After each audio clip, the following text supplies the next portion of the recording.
totalement désolé de ce qui lui arrive, affecté aussi.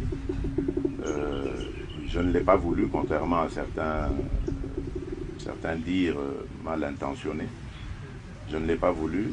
Dès le départ de cette affaire, je vous rappelle d'ailleurs, c'est au sein d'un conseil de ministres que c'était parti à l'époque du Premier ministre Ilunga Ilunkamba. C'est lui d'ailleurs qui avait sorti le problème ouvertement en séance. Puis le ministre de la Justice de l'époque a renchéri en disant, Monsieur le Président, ce que vient de dire le Premier ministre ne vaut même pas une instruction de votre part. Dès demain, je saisis la justice.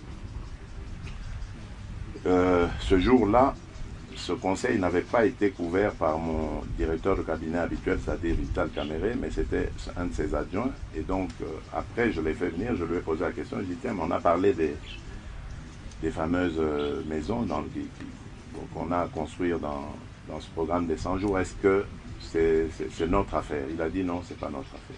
Je dis bon, ça va. Donc, que la justice fasse son travail. Et malheureusement, de fil en aiguille, on en est arrivé là.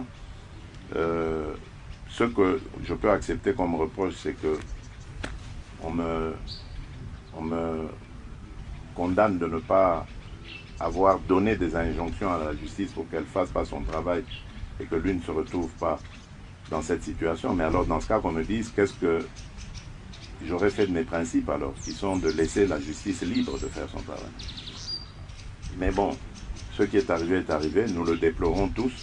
Je continue à croire que Vital Kamere est non seulement quelqu'un de sérieux, de correct, mais en plus quelqu'un dont la République a besoin.